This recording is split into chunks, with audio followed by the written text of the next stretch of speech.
semua, perkenalkan. Jadi di sini kita akan mempresentasikan tugas sejarah, yaitu tentang yang pertama bab 2, Sistem dan Struktur Politik dan Ekonomi Indonesia masa demokrasi parlementer tahun 1950 sampai 1959. Dan bab 3 yaitu tentang Sistem dan Struktur Politik dan Ekonomi Indonesia masa demokrasi terpimpin tahun 1959 sampai 1965. Tetapi sebelum kita memulai presentasinya, kita akan memperkenalkan diri terlebih dahulu, dimulai dari saya.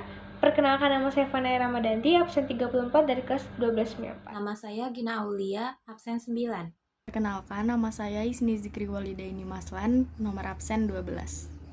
Saya Nafia Fira, nomor absen 24. Nama saya Rizka Nia Fidianti, absen 28, kelas 12 IPA 4. Selamat menyaksikan.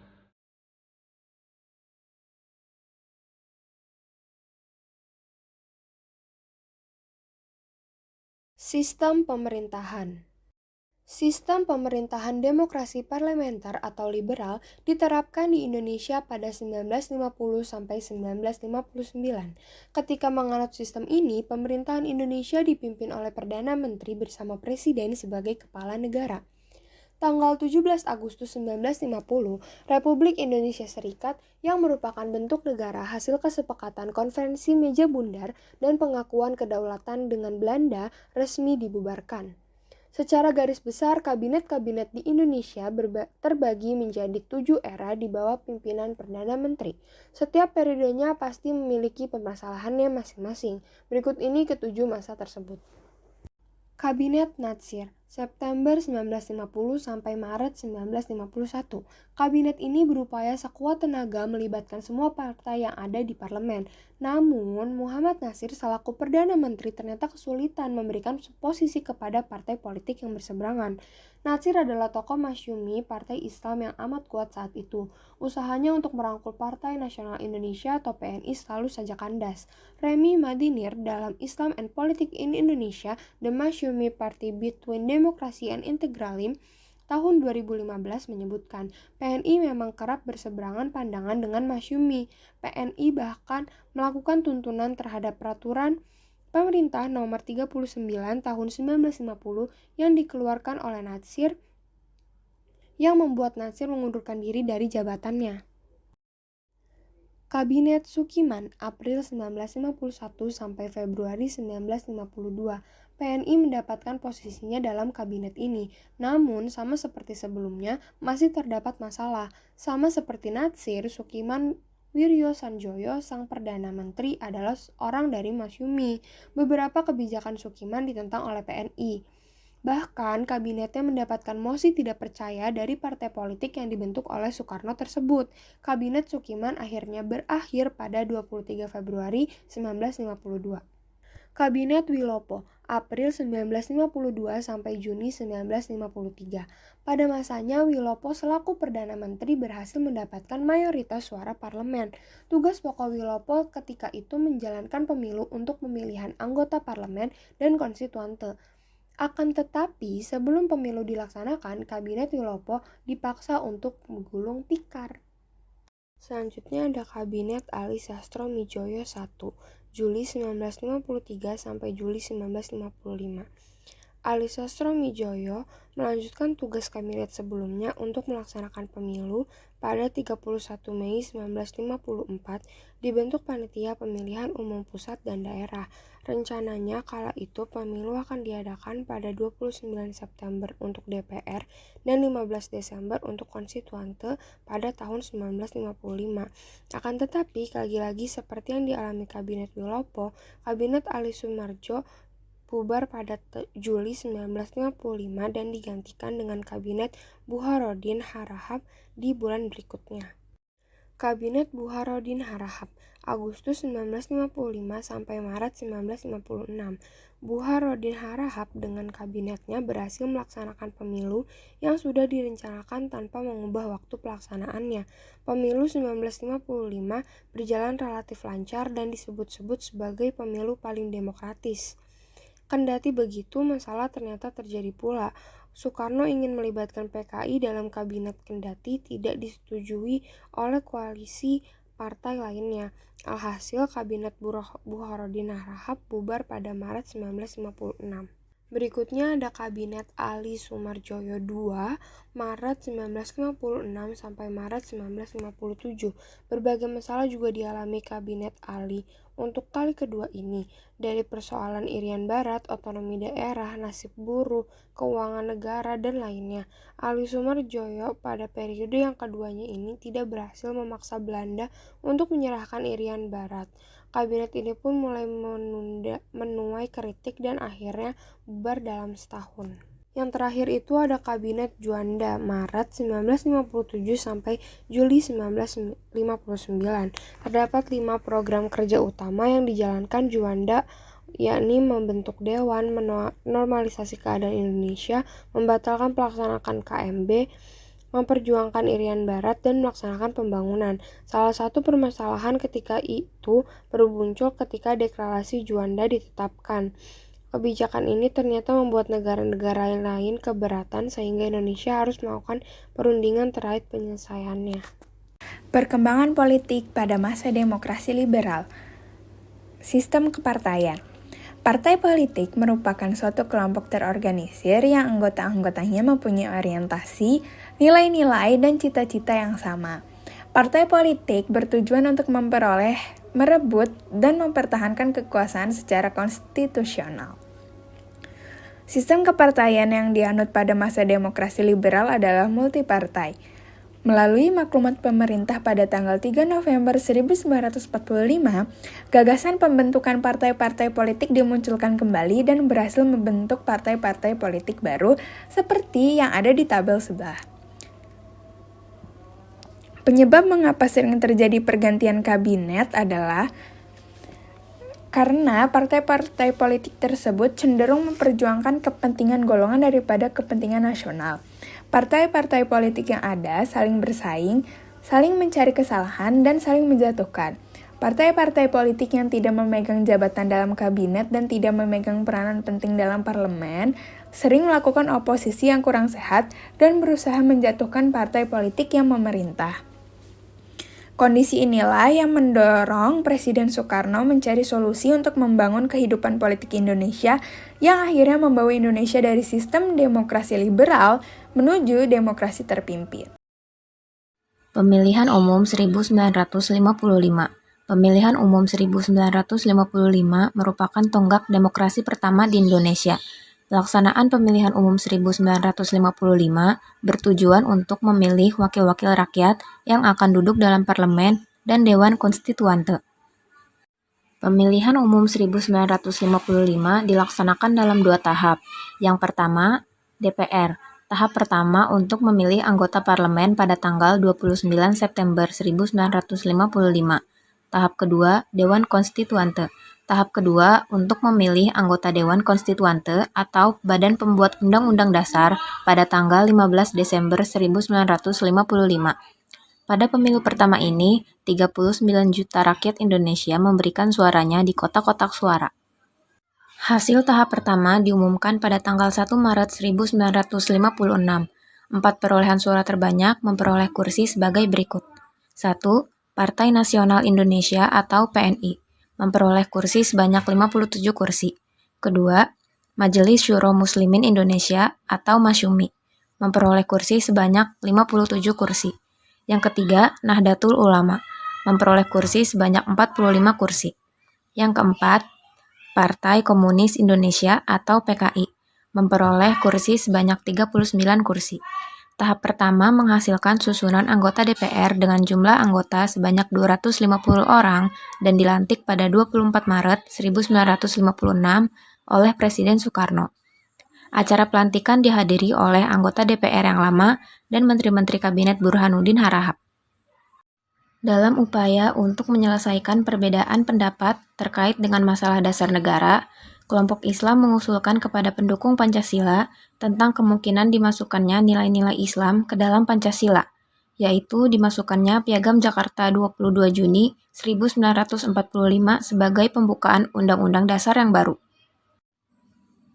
Presiden Soekarno mencoba mencari jalan keluar untuk menyelesaikan permasalahan yang ada dengan mengadakan pembicaraan pada tanggal 4 Juli 1959 di Istana Bogor. Pada Minggu 5 Juli 1959, Presiden Soekarno menetapkan Dekret Presiden 1959 di Istana Merdeka. Isi pokok dari Dekret Presiden 1959 adalah membubarkan Dewan Konstituante, menyatakan berlakunya kembali Undang-Undang Dasar 1945, dan menyatakan tidak berlakunya Undang-Undang Dasar Sementara 1950. Dekret juga menyebutkan akan membentuk Majelis Permusyawaratan Rakyat Sementara atau MPRS dan Dewan Pertimbangan Agung Sementara. Mencari sistem ekonomi nasional. Yang pertama ada pemikiran ekonomi nasional. Pemikiran ekonomi pada tahun 1950-an pada umumnya merupakan upaya mengubah struktur perekonomian kolonial menjadi perekonomian nasional. Hambatan yang dihadapi dalam mewujudkan hal tersebut adalah sudah berkaryanya sistem perekonomian kolonial yang cukup lama. Warisan ekonomi kolonial membawa dampak perekonomian Indonesia banyak didominasi oleh perusahaan asing dan ditopang oleh kelompok etnis Cina sebagai penggerak perekonomian Indonesia. Kondisi inilah yang ingin diubah oleh para pemikir ekonomi nasional di setiap kabinet di era demokrasi parlementer. Perhatian terhadap perkembangan dan pembangunan ekonomi dicurahkan oleh pemikiran Sumitro Jojo Hadikusumo. Ia berpendapat bahwa pembangunan ekonomi Indonesia pada dasarnya adalah pembangunan ekonomi baru. Ekonomi baru yang dimaksud oleh Sumitro adalah sebuah sistem ekonomi yang bertumpu pada masyarakat Bumiputra kelas menengah. Yaitu kelas menengah diharapkan mampu menjadi pengusaha Bumiputra yang dapat berperan dalam pertumbuhan ekonomi nasional. Pada tahun 1950, Sumitro Jojo Hadikusumo menerapkan program ekonomi benteng untuk merealisasikan pemikiran ekonomi nasionalnya. Penerapan program ekonomi benteng bertujuan untuk memberikan bantuan sebesar-besarnya dalam bentuk materi maupun pelatihan kepada pengusaha-pengusaha Bumiputra. Program ekonomi benteng ini berlangsung pada tahun 1950 hingga 1957. Selain tujuan tersebut, juga untuk menumbuhkan kaum pengusaha pribumi agar mampu bersaing dalam usaha dengan para pengusaha keturunan Cias dan asing lainnya. Upaya yang dilakukan pemerintah adalah dengan memberi peluang usaha sebesar-besarnya bagi pengusaha pribumi dengan bantuan kredit. Dengan upaya tersebut, diharapkan akan tercipta kelas pengusaha pribumi yang mampu meningkatkan produktivitas barang dan modal domestik. Sayangnya, dalam pelaksanaan muncul masalah karena dalam pelaksanaan program benteng, pemberian lisensi impor banyak yang disalahgunakan. Kondisi ini terjadi karena adanya pertimbangan-pertimbangan politik. Usaha pembangunan ekonomi nasional lainnya dijalankan dengan kebijakan nasionalisasi perusahaan-perusahaan asing. Nasionalisasi ini berupa tindakan pencabutan hak milik Belanda. Pada konferensi Meja Bundar tahun 1949, tim delegasi Indonesia yang dipimpin oleh Muhammad Hatta memperjuangkan nasionalisasi perusahaan Belanda di Indonesia. Tuntutan tersebut berdasarkan pada pemikiran ekonomi nasional yang ingin membersihkan unsur kolonialisme di Indonesia. Proses nasionalisasi perubahan Belanda terbagi menjadi 3 tahap, yaitu mengambil alih, penyitaan, dan penguasaan. Beberapa ekonomi Indonesia menganggap nasionalisasi perusahaan Belanda dapat membantu pertumbuhan ekonomi Indonesia. Selain itu, nasionalisasi perusahaan Belanda juga dapat dianggap akan sangat menguntungkan bagi Indonesia. Hal tersebut dikarenakan perusahaan-perusahaan Belanda menempati posisi yang strategis dalam perputaran roda ekonomi Indonesia. Sistem ekonomi liberal. Dampak dari disepakatinya ketentuan-ketentuan KMB yaitu meningkatnya nilai utang Indonesia, baik utang luar negeri maupun dalam negeri. Permasalahan ini yang dihadapi pemerintah Indonesia pada saat itu mencakup permasalahan jangka pendek dan panjang. Permasalahan jangka pendek yaitu tingginya jumlah mata uang yang beredar dan meningkatnya gaya hidup. Sedangkan permasalahan jangka panjang yang dihadapi adalah pertambahan jumlah penduduk dengan tingkat hidup yang rendah. Kebijakan yang ditempuh pemerintah untuk menanggulangi permasalahan tersebut diantaranya yang pertama Gunting Syafruddin. Kebijakan ini merupakan pemotongan nilai uang, caranya dengan memotong uang yang bernilai Rp2,50 ke atas hingga nilainya menjadi setengah. Kebijakan ini dikeluarkan pada tanggal 20 Maret 1950 oleh Menteri Keuangan saat itu, Syafruddin Prawira Negara. Kebijakan ini dilakukan dengan cara menggunting uang kertas menjadi dua bagian kanan dan bagian kiri. Guntingan uang kertas bagian kiri tetap merupakan alat pembayaran yang sah dengan nilai separuh dari nilai nominal yang tertera. Sedangkan guntingan uang kertas bagian kanan ditukarkan dengan surat obligasi pemerintah yang dapat dicairkan beberapa tahun kemudian. Kebijakan ini dilakukan pemerintah guna mengurangi jumlah uang beredar di masyarakat dan menambah kas negara. Yang kedua, gerakan benteng. Sistem ekonomi gerakan benteng bertujuan untuk mengubah struktur ekonomi kolonial menjadi struktur ekonomi nasional. Program ini dicetuskan oleh Sumitro Djo Hadikusumo, seorang ahli ekonomi Indonesia yang dituangkan dalam program kerja Kabinet Natsir. Pada dasarnya, sistem ekonomi ini bertujuan untuk melindungi para pengusaha dalam negeri dengan cara memberikan bantuan berupa kredit dan bimbingan konkret. Sekitar 700 pengusaha dalam negeri telah mendapat bantuan kredit dari pemerintah. Namun, program ini tidak berjalan dengan baik karena kebiasaan konsumtif yang dimiliki oleh pengusaha dalam negeri. Banyak yang menggunakan dana kredit tersebut untuk memenuhi kepentingan pribadinya. Yang ketiga, sistem ekonomi Alibaba. Sistem ekonomi Alibaba diprakarsai oleh Mr. Ishak Djokro Hadisurjo, Menteri Ekonomi pada masa Kabinet Ali I. Kabinet ini fokus pada kebijakan Indonesia dan mengutamakan kaum pribumi. Kata Ali mewakili pengusaha pribumi dan Baba mewakili pengusaha Tionghoa. Program ini berisi pemberian kredit dan lisensi pemerintah untuk pengusaha swasta nasional pribumi agar dapat bersaing dengan pengusaha non-pribumi. Namun, program ini gagal karena pengusaha pribumi masih miskin dibandingkan pengusaha non-pribumi. Yang keempat, Persetujuan Finansial Ekonomi atau FINEK. Pada masa pemerintahan Kabinet Burhanuddin Harahap, dikirim seorang delegasi ke Jenewa, Swiss untuk merundingkan masalah finansial ekonomi antara pihak Indonesia dengan Belanda. Misi ini dipimpin oleh Anak Agung Gede Agung tanggal 7 Januari 1956. Adapun kesepakatan yang pada FINEK adalah 1. Hasil KMB dibubarkan. 2. Hubungan FINEK Indonesia-Belanda didasarkan atas hubungan bilateral. Ketiga, hubungan FINEK didasarkan pada Undang-Undang Nasional. Hasilnya, pemerintah Belanda tidak mau menandatangani sehingga Indonesia mengambil langkah secara sepihak. Pada tanggal 13 Februari 1956, Kabinet Burhanuddin Harahap melakukan pembubaran Uni Indonesia dan akhirnya tanggal 3 Mei 1956, Presiden Soekarno menandatangani pembatalan KMB. Yang kelima ada Gerakan Asaat. Gerakan Asaat yang digagas oleh Mr. Asaat bertujuan melindungi perekonomian warga Indonesia asli dari persaingan dagang dengan pengusaha asing khususnya Tionghoa. Pada Oktober 1956, pemerintah menyatakan akan membuat lisensi khusus untuk para pengusaha pribumi. Yang keenam, ada Rencana Pembangunan 5 Tahun atau RPLT. Ketidakstabilan politik dan ekonomi menyebabkan merosotnya ekonomi, inflasi, dan lambatnya pelaksanaan pembangunan. Pada awalnya, Kabinet menekankan pada program pembangunan ekonomi jangka pendek, kemudian dibentuk Badan Perancang Pembangunan Nasional yang disebut Biro Perancang Negara. Pada bulan Mei 1956, Biro ini menyusun RPLT kalau di saat ini mungkin sebutan yang sering digunakan adalah Renstra atau Rencana Strategis. Selanjutnya ada Musyawarah Nasional Pembangunan atau MUNAP. Pada masa Kabinet Ali Sastro Amijoyo II, terjadi ketegangan antara pusat dan daerah. Masalah tersebut untuk sementara waktu dapat teratasi dengan Musyawarah Nasional Pembangunan atau MUNAP.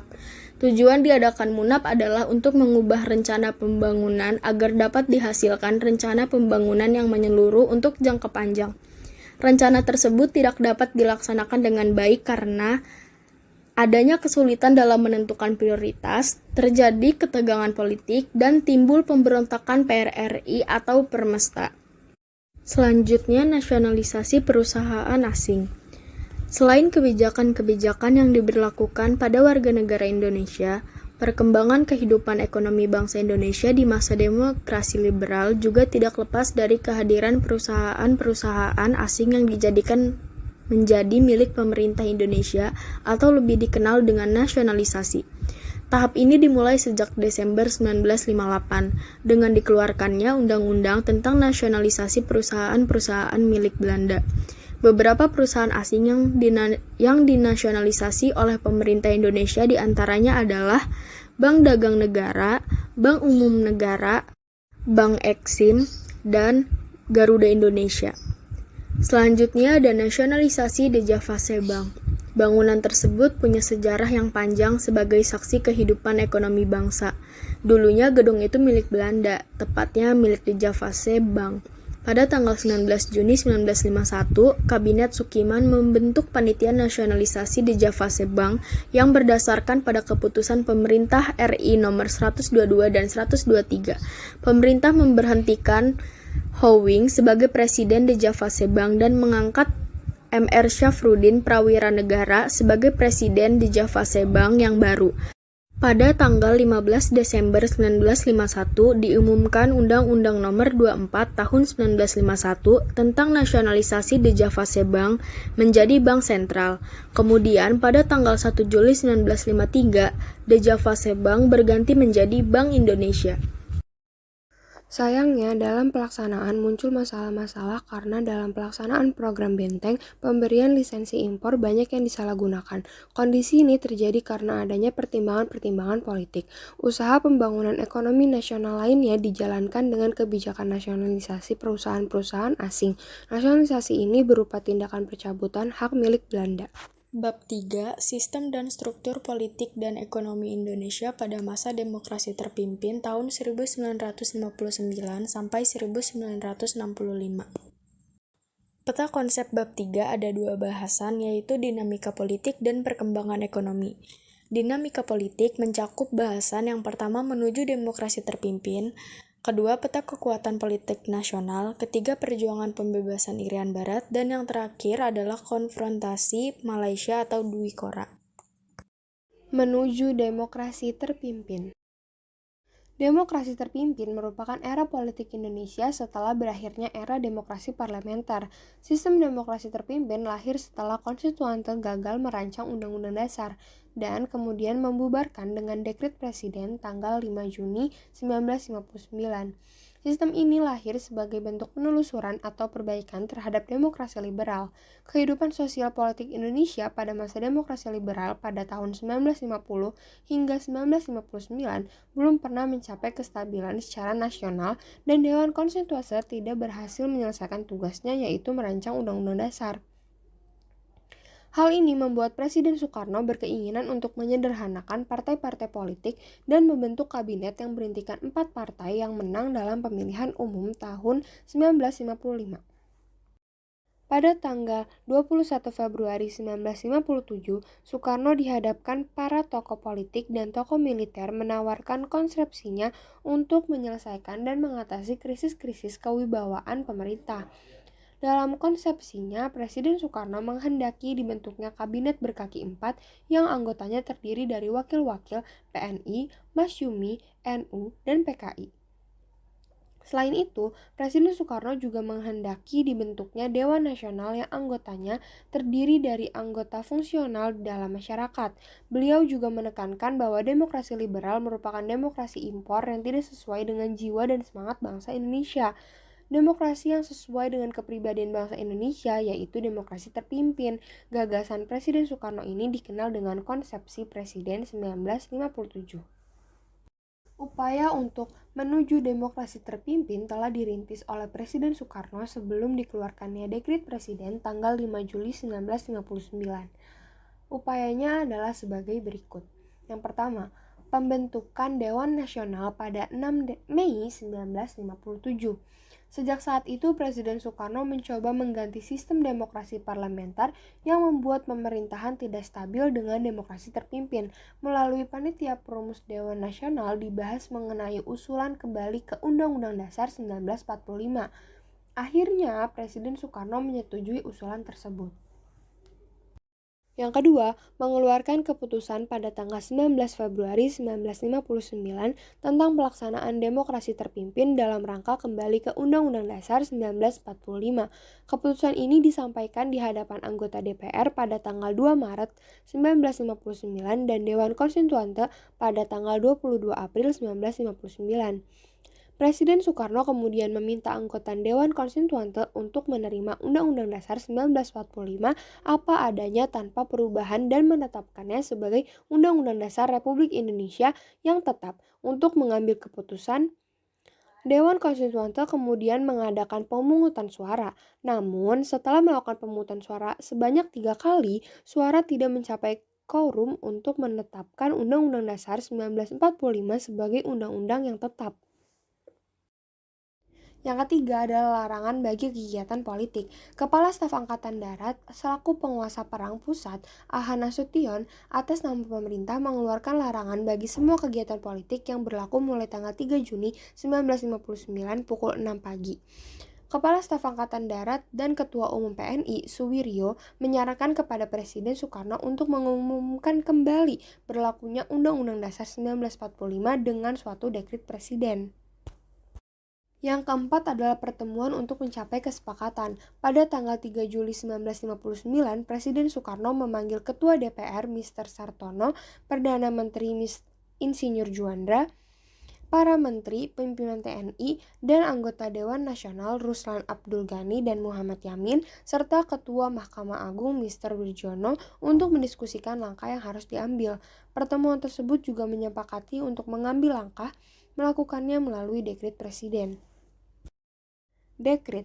Pada hari Minggu 5 Juli 1959, Presiden Soekarno mengumumkan dekret yang memuat 3 hal pokok, yaitu yang pertama, menetapkan pembubaran konstituante, yang kedua, menetapkan Undang-Undang Dasar 1945 berlaku bagi segenap bangsa Indonesia dan seluruh tumpah darah Indonesia terhitung mulai tanggal penempatan dekret dan tidak berlaku lagi Undang-Undang Dasar Sementara atau UUDS. Yang ketiga adalah pembentukan MPRS yang terdiri atas anggota DPR ditambah dengan utusan-utusan dan golongan serta pembentukan Dewan Pertimbangan Agung Sementara atau DPAS. Tujuan dan reaksi pembentukan dekret. Tujuan dibentuknya dekret adalah untuk menyelesaikan masalah negara yang semakin tidak menentu dan untuk menyelamatkan negara.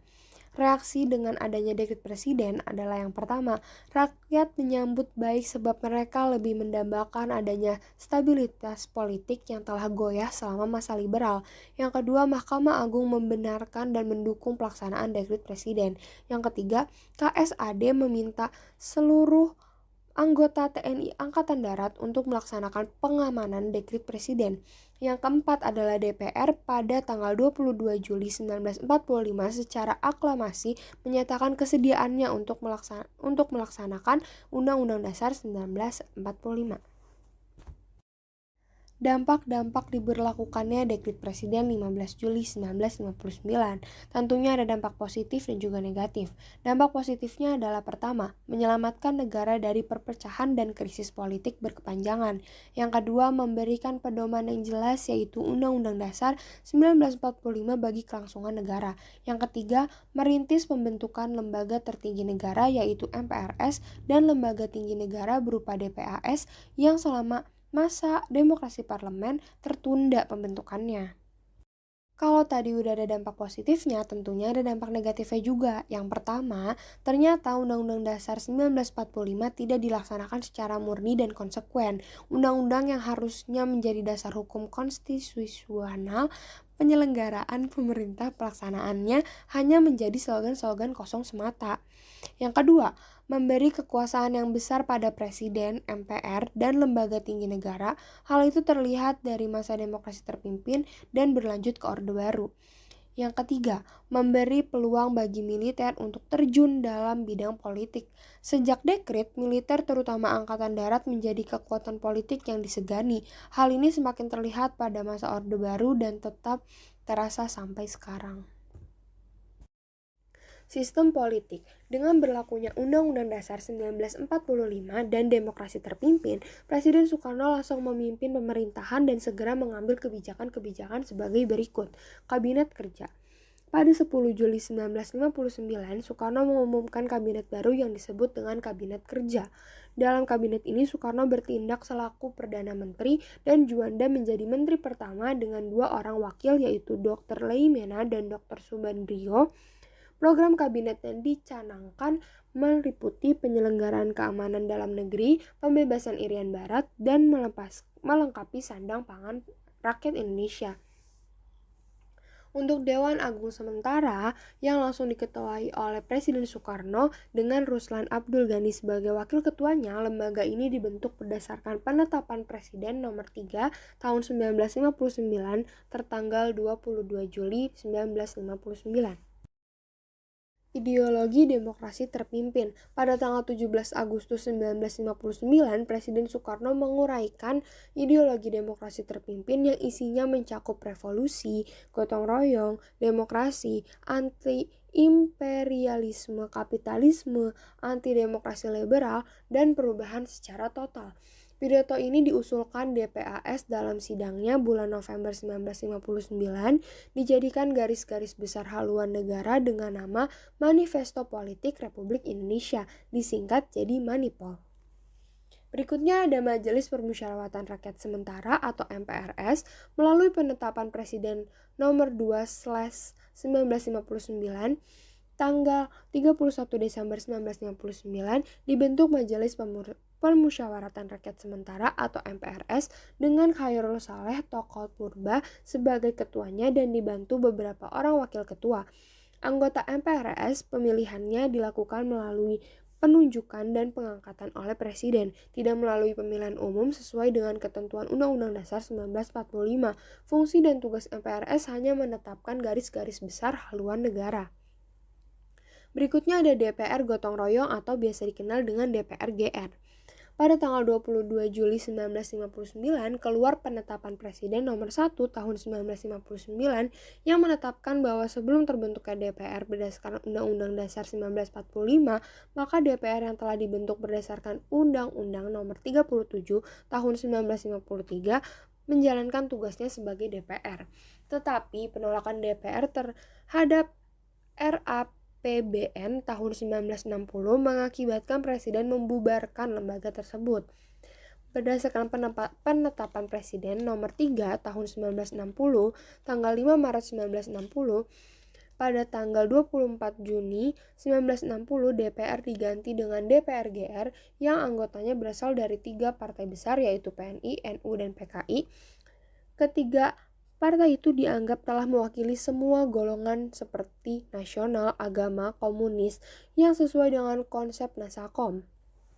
Tugas utama DPR GR melaksanakan manipul, merealisasikan amanat, penderitaan rakyat, dan melakukan demokrasi terpimpin. Membentuk lembaga negara baru yang disebut Front Nasional berdasarkan penetapan Presiden nomor 13 tahun 1959. Front Nasional adalah suatu organisasi massa yang memperjuangkan cita-cita proklamasi dan cita-cita yang terkandung dalam Undang-Undang Dasar 1945. Front Nasional langsung diketuai oleh Presiden Soekarno. Berikutnya adalah pengintegrasian lembaga-lembaga tinggi dengan eksklusif. Ketetapan Presiden nomor 94 tahun 1962 tentang pengintegrasian lembaga-lembaga tinggi dan tertinggi negara dengan eksklusif seperti MPRS, DPR, GR, DPA, Mahkamah Agung, dan Dewan Perancang Nasional dipimpin langsung oleh Presiden. Perintegrasian lembaga-lembaga tersebut dengan eksklusif membuat pimpinan lembaga tersebut diangkat menjadi menteri dan ikut serta dalam sidang-sidang kabinet tertentu dan juga ikut merumuskan dan mengamankan kebijakan pemerintah pada lembaganya masing-masing. Yang terakhir ada Musyawarah Pembantu Pemimpin Revolusi atau MPPR. Presiden juga membentuk MPPR berdasarkan penetapan Presiden nomor 4/1962.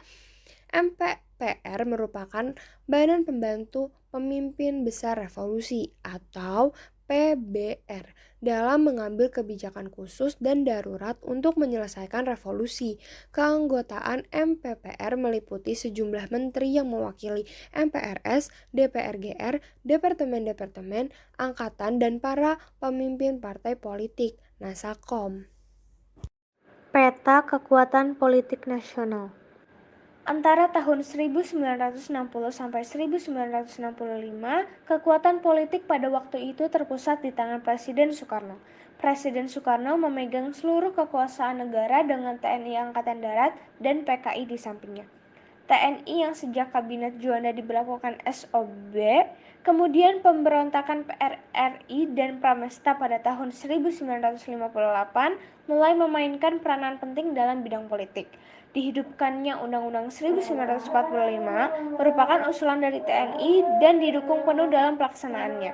Menguatnya pengaruh TNI Angkatan Darat membuat Presiden Soekarno berusaha menekan pengaruh TNI Angkatan Darat, terutama Nasution dengan dua taktik, yaitu Soekarno berusaha mendapat dukungan partai-partai politik yang berpusat di Jawa terutama PKI dan merangkul angkatan-angkatan bersenjata lainnya terutama Angkatan Udara. Kekuatan politik baru lainnya adalah PKI. PKI sebagai partai. PKI sebagai partai yang bangkit kembali pada tahun 1952 dari puing-puing pemberontakan Madiun 1948. PKI kemudian muncul menjadi kekuatan baru pada pemilihan umum 1955. Dengan menerima penetapan Presiden nomor 7 1959, partai ini mendapat tempat dalam konstelasi politik baru. Kemudian dengan menyokong gagasan Nasakom dari Presiden Soekarno, PKI dapat memperkuat kedudukannya. Sejak saat itu, PKI berusaha menyaingi TNI dengan memanfaatkan dukungan yang diberikan oleh Soekarno untuk menekan pengaruh TNI Angkatan Darat. PKI berusaha untuk mendapatkan citra yang positif di depan Presiden Soekarno.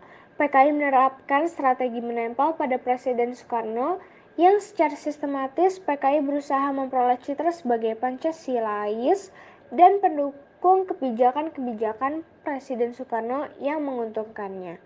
Hal ini seperti apa yang diungkapkan oleh D.N. Aidit bahwa melaksanakan manipul secara konsekuen adalah sama halnya dengan melaksanakan program PKI. Hanya kaum manipolis menaik dan kaum reaksionerlah yang berusaha menghambat dan menyobat manipul. Apa yang diungkap Aidit ini merupakan suatu upaya untuk memperoleh citra sebagai pendukung Soekarno. PKI mampu memanfaatkan ajaran Nasakom yang diciptakan Soekarno sebaik-baiknya. Karena lewat Nasakom inilah PKI mendapat tempat yang sah dalam konstelasi politik Indonesia. Kedudukan PKI semakin kuat dan respektabilitasnya sebagai kekuatan politik sangat meningkat.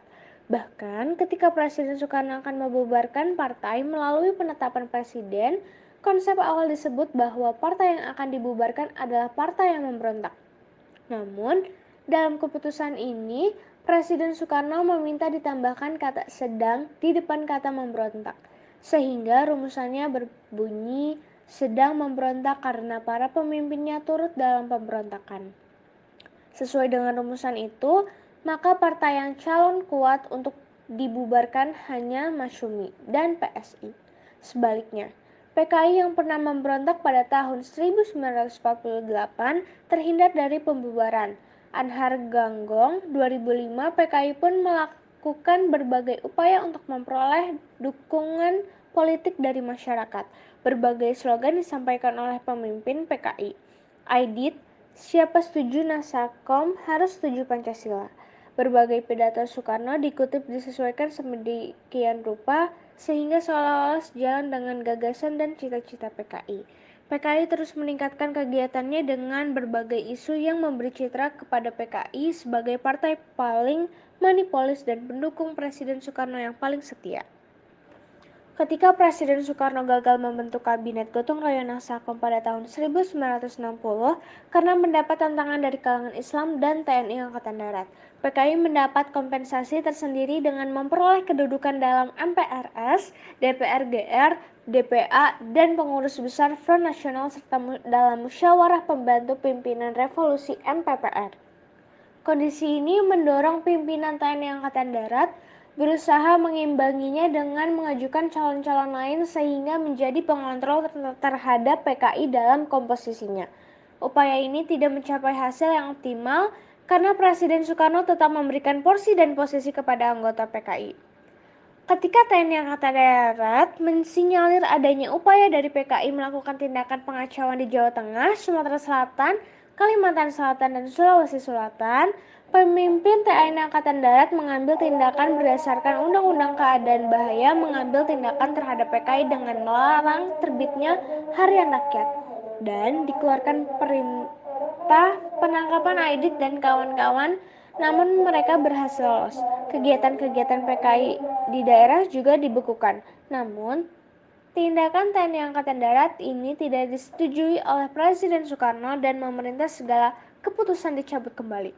Presiden Soekarno melarang Peperda mengambil tindakan politis terhadap PKI. Pada akhir tahun 1964, PKI disudutkan dengan berita ditemukannya dokumen rahasia milik PKI tentang resum program kegiatan PKI dewasa ini. Dokumen tersebut menyebutkan bahwa PKI akan melancarkan perebutan kekuasaan. Namun, pimpinan PKI Aidit menyangkal dengan berbagai cara dan menyebutnya sebagai dokumen palsu. Peristiwa ini menjadi isu politik besar pada tahun 1964. Namun, hal ini diselesaikan Presiden Soekarno dengan mengumpulkan para pemimpin partai dan membuat kesepakatan untuk menyelesaikan permasalahan di antara unsur-unsur di dalam negeri diselesaikan secara musyawarah karena sedang menjalankan proyek Nekolim konfrontasi dengan Malaysia. Kesepakatan tokoh-tokoh partai politik ini dikenal sebagai Deklarasi Bogor.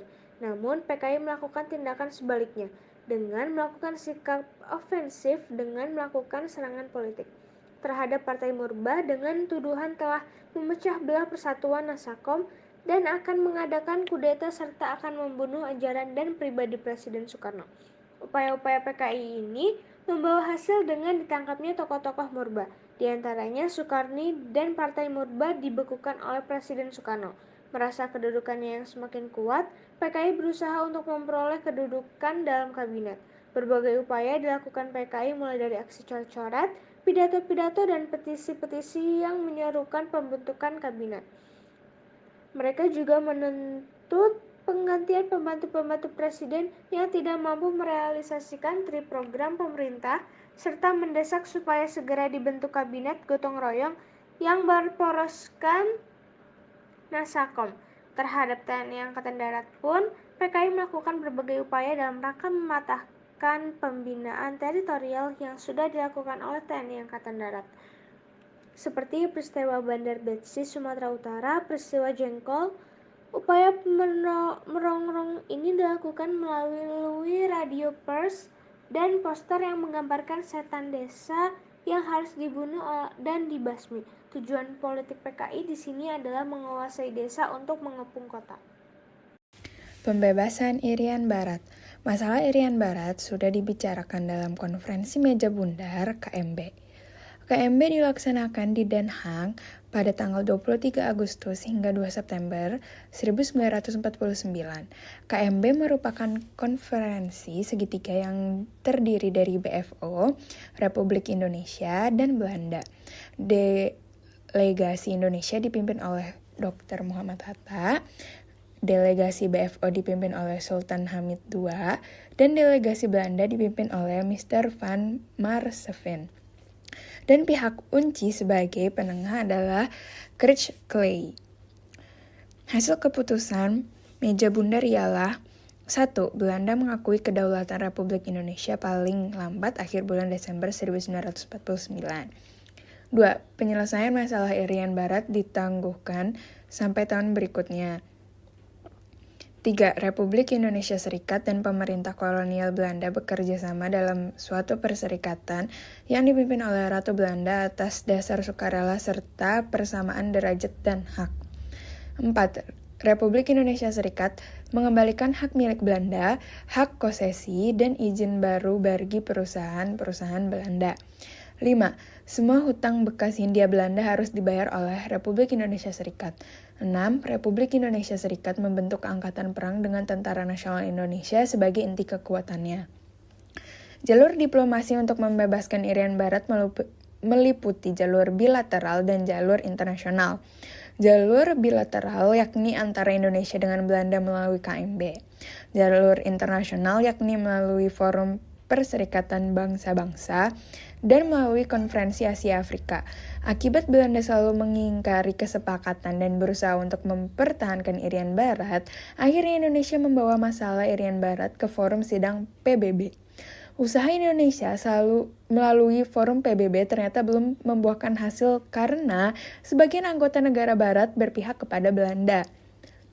Perjuangan mengembalikan Irian Barat ke NKRI dibicarakan dalam konferensi Asia Afrika. Indonesia menjadi tuan rumah penyelenggaraan KAA yang berlangsung di Bandung pada tanggal 18 hingga 24 April 1955.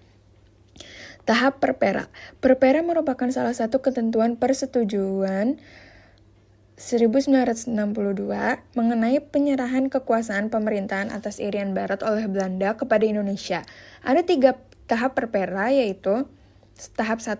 Tahap ini dimulai pada tanggal 24 Maret 1969, yaitu mengadakan konsultasi dengan Dewan Kabupaten di Jayapura mengenai tata cara penyelenggaraan Perpera. Tahap 2. Tahap ini yakni berupa pemilihan anggota Dewan Musyawarah Perpera yang berakhir pada bulan Juni 1969.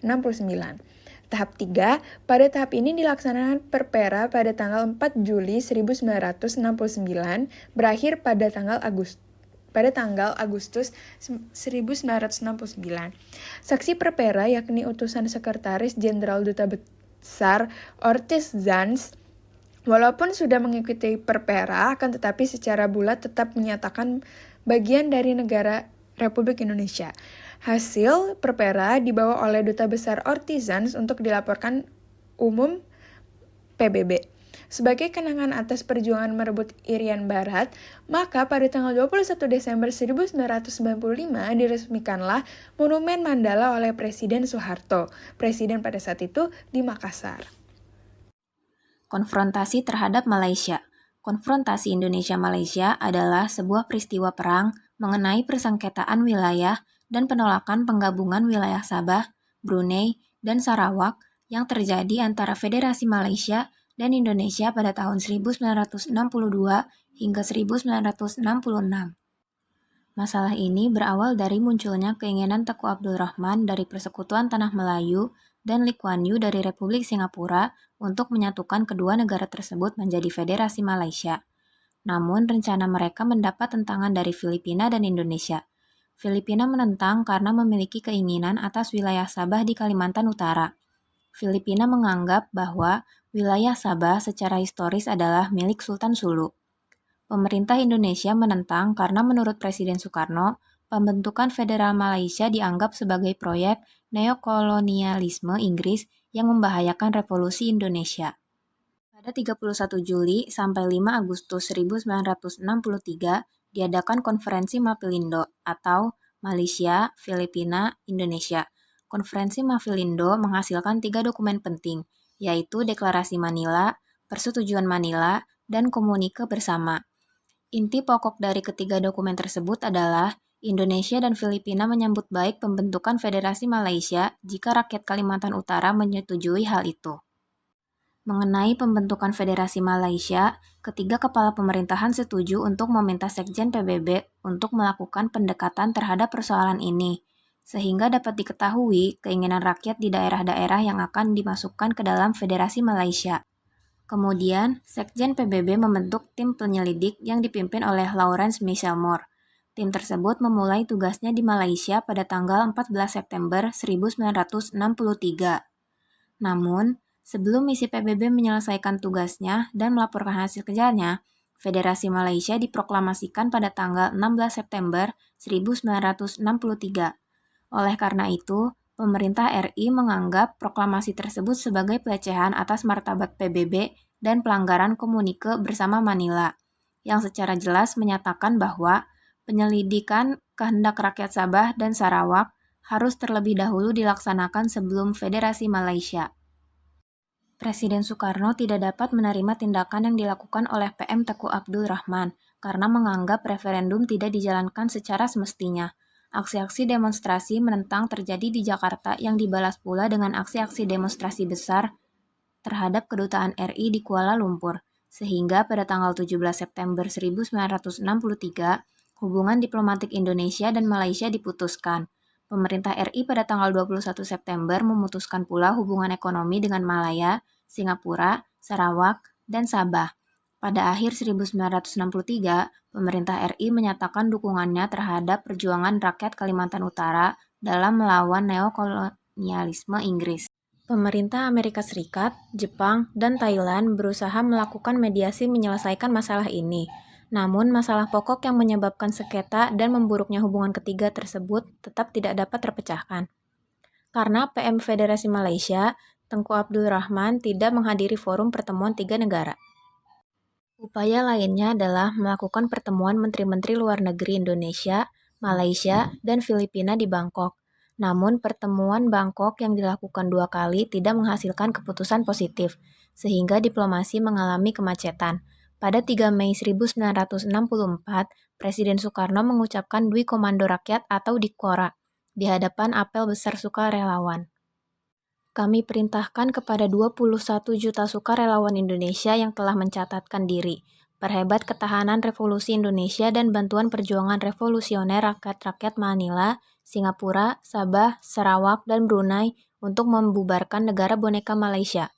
Untuk menjalankan konfrontasi Dwikora, Presiden Soekarno membentuk Komando Siaga dengan Marsekal Madya Umar Dhani sebagai panglimanya. Upaya penyelesaian diplomasi terus dilakukan. Pada tanggal 20 Juni 1964, Presiden Soekarno Republik Indonesia menghadiri pertemuan puncak di Tokyo. Di tengah berlangsungnya konfrontasi Indonesia-Malaysia, Malaysia dicalonkan menjadi anggota tidak tetap Dewan Keamanan PBB. Kondisi ini mendorong pemerintah Indonesia mengambil sikap menolak pencalonan Malaysia sebagai anggota tidak tetap Dewan Keamanan PBB. Sikap Indonesia ini langsung disampaikan Presiden Soekarno pada pidatonya tanggal 31 Desember 1964. Oleh karenanya, jikalau PBB sekarang, PBB yang belum diubah, yang tidak lagi mencerminkan keadaan sekarang. Jikalau PBB menerima Malaysia menjadi anggota Dewan Keamanan, kita, Indonesia, akan keluar. Kita akan meninggalkan PBB sekarang. Tanggal 7 Januari 1965, Malaysia dinyatakan diterima sebagai anggota tidak tetap Dewan Keamanan PBB. Dengan spontan, Presiden Soekarno menyatakan Indonesia keluar dari PBB. Dengan keluarnya Indonesia dari PBB, Indonesia kehilangan satu forum yang dapat digunakan untuk mencapai penyelesaian persengketaan dengan Malaysia secara damai. B. Perkembangan ekonomi masa demokrasi terpimpin. Kondisi ekonomi pada masa awal demokrasi terpimpin sangat terpuruk akibat pemberontakan-pemberontakan yang terjadi. Untuk mengatasi keadaan ekonomi pada masa ini, sistem ekonomi berjalan dengan sistem komando, di mana alat-alat produksi dan distribusi yang vital harus dimiliki dan dikuasai negara atau minimal di bawah pengawasan negara. 1. Pembentukan Dewan Perancang Nasional Depernas dan Badan Perancangan Pembangunan Nasional atau Bapenas. Upaya perbaikan perekonomian Indonesia dilakukan dengan pembentukan Depernas pada 15 Agustus 1959 yang dipimpin Mohyamin. Dapernas kemudian menyusun program kerjanya berupa pola pembangunan nasional yang disebut sebagai pola pembangunan semesta berencana dengan mempertimbangkan faktor pembiayaan dan waktu pelaksanaan pembangunan. Pola pembangunan semesta dan berencana terdiri atas blueprint tripola, yaitu proyek pembangunan, pola penjelasan pembangunan, dan pola pembiayaan pembangunan. Pada tahun 1963 juga dibentuk Bapenas yang dipimpin Presiden Soekarno sebagai pengganti Depernas. Tugas Bapenas adalah penyusun rencana pembangunan jangka panjang maupun pendek. Yang kedua, penurunan nilai uang. Untuk membendung inflasi dan mengurangi jumlah uang yang beredar di masyarakat, pada tanggal 25 Agustus 1950, pemerintah mengumumkan penurunan nilai uang. Gimana sih penurunan nilai uang tersebut? Sebagai contoh, untuk uang kertas pecahan Rp500, nilainya akan berubah menjadi Rp50, begitu seterusnya. Selain itu, semua simpanan di bank yang melebihi Rp25.000 akan dibekukan. Ketiga, melaksanakan Deklarasi Ekonomi atau DEKON. Pada tanggal 28 Maret 1963 dikeluarkan landasan baru bagi perbaikan ekonomi secara menyeluruh yaitu Deklarasi Ekonomi atau DEKON. Tujuannya dibentuk DEKON adalah untuk menciptakan ekonomi yang bersifat nasional, demokratis, dan bebas dari imperialisme. Meski begitu, dalam pelaksanaannya, DEKON tidak mampu mengatasi kesulitan ekonomi dan masalah inflasi. DEKON justru mengakibatkan ekonomi Indonesia stagnan. Masalah perekonomian diatur atau dipegang oleh pemerintah, sedangkan prinsip-prinsip dasar ekonomi banyak diabaikan. 4. Pembangunan proyek mercusuar. Keadaan perekonomian semakin buruk karena pembengkakan biaya proyek mercusuar. Proyek mercusuar Soekarno adalah proyek pembangunan ibu kota agar mendapat perhatian dari luar negeri. Untuk memfasilitasi Ganevo sebagai tandingan dari Olimpiade, pemerintah membangun proyek besar seperti Gedung Konevo yang sekarang dikenal sebagai DPR, MPR, DPD, DKI Jakarta, Gelora Bung Karno, Hotel Indonesia, Jembatan Semanggi, Pembangunan Monumen Nasional atau Monas, dan Pusat Pertokoan Sarinah. Sekian dari kami. Wassalamualaikum warahmatullahi wabarakatuh.